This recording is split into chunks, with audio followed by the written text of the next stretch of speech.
Buenas tardes. La segunda obligación del arrendador es la de mantener la cosa en estado de servir para el fin del arrendamiento.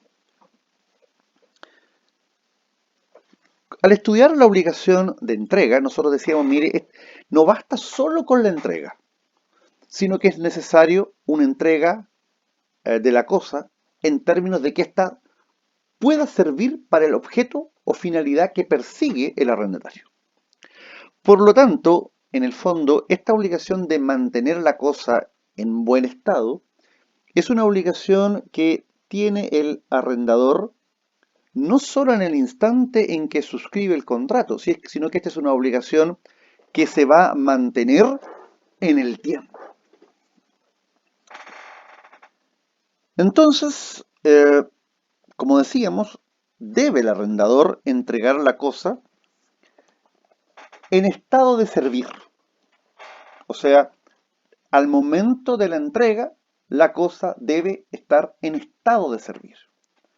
Pero no basta con que la cosa sea inicialmente apta. La obligación del arrendador de procurar al arrendatario el goce de la cosa se prolonga en el tiempo. ¿En cuál tiempo? En el tiempo de duración del arrendamiento. Por lo tanto, en suma, debe entregarla en estado de servir y mantenerla o conservarla en ese estado. Claramente esto lo recoge el artículo 1927 del Código cuando nos dice: la obligación de mantener la cosa arrendada en buen estado consiste en hacer durante el arriendo todas las reparaciones necesarias, excepción de las locativas, las cuales corresponden generalmente al arrendatario. Pero será obligado el arrendador aún a las reparaciones locativas si los deterioros que las han hecho necesarias provinieron de fuerza mayor o caso fortuito o de la mala calidad de la cosa arrendada. Las estipulaciones de los contratantes podrán modificar estas obligaciones. Bueno, en el inciso final está claramente una concreción del principio de la autonomía de la voluntad y la libertad contractual. Entonces, nosotros vamos a ver, bueno, ¿a qué se obliga en términos generales el arrendador? Bien, el arrendador se obliga entonces, para dar cumplimiento a esta obligación, a efectuar las llamadas reparaciones necesarias. Reparaciones necesarias. ¿Y qué son las reparaciones necesarias? Son las indispensables para mantener la cosa en estado de servir para el objeto para que se le arrendó. Por lo tanto, estas son reparaciones de alguna manera indispensables, impostergables, impostergables. Por ejemplo, bueno, reparar el techo para evitar que la propiedad se gotee. Y aquí vuelvo al ejemplo que yo les hablaba del edificio. ¿Qué fue lo necesario? ¿Qué es lo que había que hacer? Bueno, veamos por dónde se filtra el agua. Y se descubrió que la filtración no era del departamento o de la oficina superior, sino que esto venía de la estructura del techo. O sea, estábamos hablando de un problema asociado a un espacio común. Y consecuencialmente, quien tenía que efectuar la reparación no era el arrendador en ese caso, sino que era la comunidad. Entonces, claramente, el informe que yo hice en aquel minuto, porque era un informe que me pedía a mí el arrendatario, que me decía, mire, oiga, ¿a quién tengo que demandar?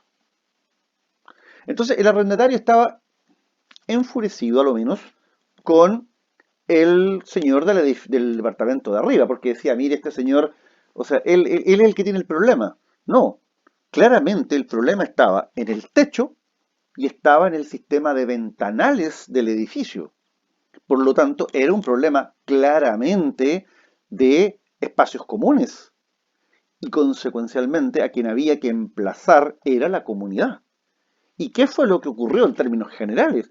Bueno, que todos hicieron sus reclamos, todos levantaron los reclamos y claramente la comunidad tuvo que hacerse cargo con el fondo de contingencia de generar en el techo las medidas de mitigación para que el agua no entrara a los edificios y comenzara a correr por las oficinas hacia abajo. Claramente las oficinas del segundo piso, del tercer piso, no les llegaba el agua, porque el agua prácticamente iba quedando, o sea, la iban parando los pisos anteriores. Pero evidentemente esto significaba pintura, significaba humedad, significaba contingencia respiratoria, o sea, una serie de problemas, digamos. Y segundo lugar, hubo que hacer una obra mayor, o sea, es decir, la comunidad del edificio tuvo que contratar un profesional experto en el tema de los ventanales y comenzar a hacer toda una serie de modificaciones en los marcos de las ventanas y a efectos de que el agua no ingresara por los ventanales. Entonces, claramente aquí lo que había que dilucidar era, bueno, quién es el responsable de estas mejoras necesarias o reparaciones necesarias. Entonces, claramente eso había que tenerlo muy en cuenta para evitar, por ejemplo, tener que presentar una demanda en forma equivocada contra una persona que no iba a ser legalmente emplazada. Entonces, lo primero que tenemos que tener claro es que el arrendador es obligado a las reparaciones necesarias. Esto de las reparaciones, nosotros lo vamos a estudiar en algo que ya habíamos anunciado en clases sobre la compraventa, en el marco de lo que se llaman las mejoras o expensas, que son los gastos hechos para una cosa que pueden ser necesarios o pueden ser no necesarios. Los gastos necesarios, a su vez, pueden ser ordinarios o extraordinarios. En cambio, las mejoras no necesarias pueden ser útiles o bien pueden ser voluptuarias. Las expensas necesarias entonces son las que aseguran la conservación de la cosa, las que de no realizarse producen su deterioro, menoscabo o pérdida. Son ordinarias aquellos gastos más o menos periódicos que exige el uso natural de la cosa y que son indispensables para conservarla y cultivarla. En cambio, las extraordinarias son las que ocurren por una vez o por largos intervalos de tiempo y que conciernen la conservación y permanente utilidad de la cosa. Por ejemplo, en materia de arrendamiento de viviendas, bueno, reparación de las canaletas, por ejemplo, para el escurrimiento de las aguas lluvias. Esas son reparaciones necesarias. ¿Quién debe hacerlas? Debe hacerlas el arrendador. Ahora, ¿qué pasa si estas mejoras, si estas reparaciones las hace el arrendatario? ¿Tiene la obligación el arrendador de reembolsarlas? Claramente que sí, porque el artículo 1935 en esta materia es claro y preciso. El arrendador es obligado a reembolsar al arrendatario el costo de las reparaciones indispensables no locativas que el arrendatario hiciere en la cosa arrendada, siempre que el arrendatario no las haya hecho necesarias por su culpa y que haya dado noticia al arrendador lo más pronto para que las hiciere por su cuenta. Entonces, a mí lo que me consultaban en ese minuto era, me decía el arrendatario me decía, mire, dígame a quién tengo que demandar por esto. Y dígame si yo puedo realizar obras de mitigación y cómo recupero lo que yo llegue a pagar. Porque a mí la oficina me interesa, pero claramente la que se está goteando es mi oficina, no se gotea el resto de las oficinas, se gotea solo la mía, pero no puede ser que yo prácticamente tenga que convivir en forma permanente con un balde que recoja las aguas lluvias o con toallas que estén de alguna manera aminorando la problemática. Y que una vez que termina la lluvia yo tenga que estar aquí dejando estufas para efectos de... Y esto obviamente tiene un riesgo sanitario. Entonces, ¿qué fue lo que les dije yo? Mire, primero que nada, aquí no es responsabilidad del propietario de la oficina superior. Esto es un problema ya más estructural porque contratamos a un profesional que nos dijo, mire, este es un problema de diseño del techo y obviamente de lo que es el desgaste natural de las ventanas, porque obviamente era un edificio no tan nuevo y por lo tanto aquí había un problema de desgaste en los materiales de las ventanas. Por lo tanto había que realizar este trabajo. Y en segundo lugar le dije, mire, usted puede perfectamente realizar el gasto en la medida que haya sido responsabilidad de su arrendador, pero como esto es de un problema de marca mayor, evidentemente usted no vaya a realizar ningún tipo de inversiones. Eh, en cuanto a las mejoras útiles, y cuando hablamos de mejoras útiles, estamos hablando de aquellas que van a aumentar el valor venal, o sea, valor comercial de la cosa. Por ejemplo, el arrendatario decide, por un problema climatológico, decide cambiar las ventanas normales y utilizar el sistema de termopanel. Claramente esa mejora va a aumentar el valor comercial de la cosa. El punto es, como eso va a quedar para la casa, ¿tiene derecho el arrendatario cuando termine el contrato a cobrarlas? Bueno, la respuesta es la siguiente. El arrendador es obligado a reembolsar el costo de las mejoras útiles siempre que haya consentido en que se efectúen. O sea, y con la expresa condición de abonarlas. Eso nos lo dice el artículo 1936 del Código. Esa norma claramente nos dice, mire, el arrendador no es obligado a reembolsar el costo de las mejoras útiles en que no ha consentido, con la expresa condición de abonarlas, pero el arrendatario podrá separar y llevarse los materiales sin detrimento de la cosa arrendada, a menos que el arrendador esté dispuesto a abonarle lo que valdrían los materiales considerándolos por separado. O sea, en este caso específico, si mañana, por ejemplo, el arrendatario por sí y ante sí realiza una obra que le aumenta el valor a la vivienda, por ejemplo, claramente, y eso no se lo ha comunicado su arrendador, ni éste ha consentido en abonar lo anterior, claramente va a haber hecho una mejora en la casa respecto a la cual no va a tener derecho a retirarla, obviamente, salvo que tenga la posibilidad de separarlas y llevárselas sin detrimento. Claramente no se va a poder llevar las ventanas, a menos que vuelva a poner las que estaban originales. Pero yo no sé si en esta jugada de sacar los ventanales originales, instalar los nuevos, desinstalar los nuevos y volver a reimplantar los que estaban en el origen, no vaya a haber algún daño a la cosa arrendada. Entonces, por lo tanto, esto es muy complicado. Ahora, en ese caso, el arrendador le podría decir, mire, ¿sabe qué? No retire nada, yo le pago.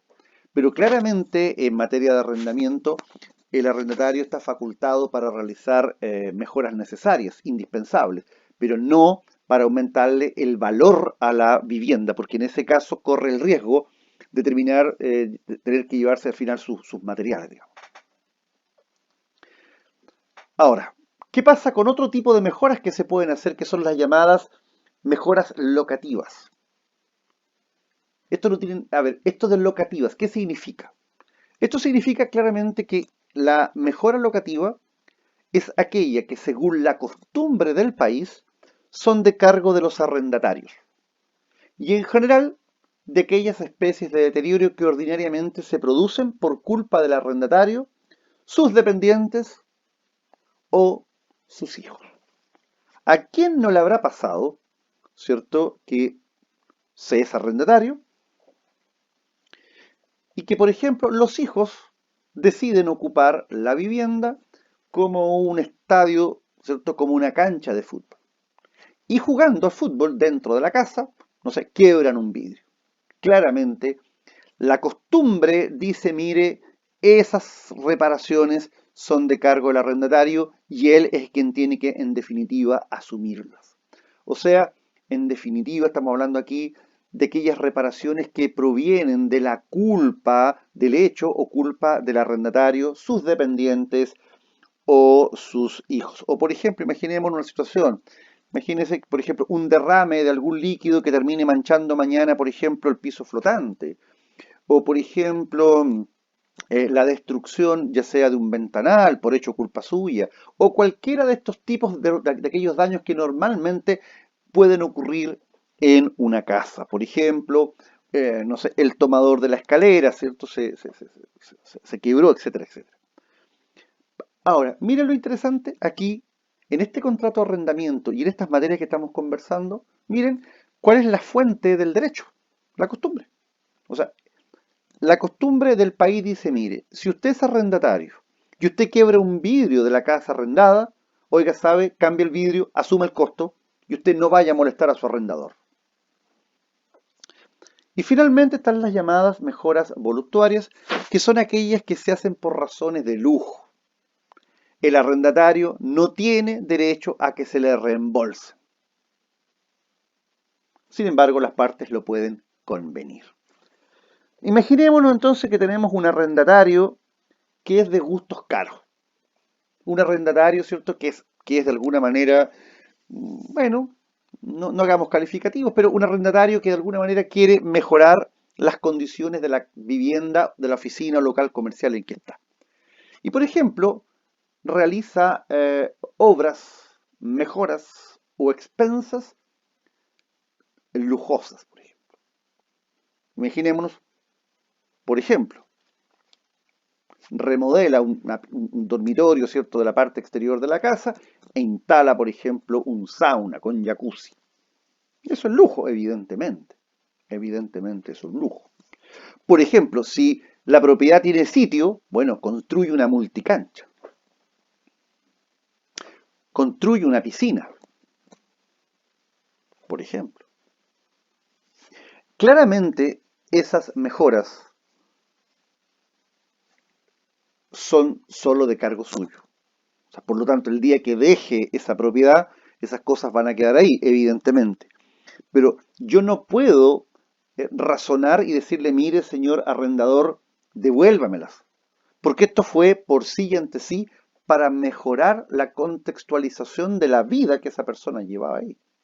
Por lo tanto, desde el punto de vista de que a qué está obligado el arrendador está obligado única y exclusivamente a las reparaciones necesarias. Las útiles solo cuando consintió en abonarlas. Las locativas jamás, porque esas son siempre de cargo del arrendatario, y las voluptuarias tampoco, salvo evidentemente que lo haya convenido o lo haya pactado. Entonces ahí vamos viendo cómo se está desarrollando la segunda obligación del arrendador. Voy a ver si es que algo se me queda en el tintero para no volver atrás. Vamos a ver aquí, a ver. Puede que haya algo por estos lados.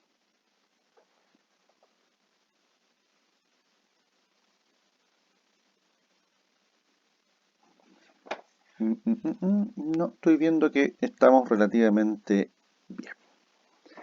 Vamos a pasar a la tercera obligación del arrendador, cuál es librar al arrendatario de toda turbación en el goce. Ahora,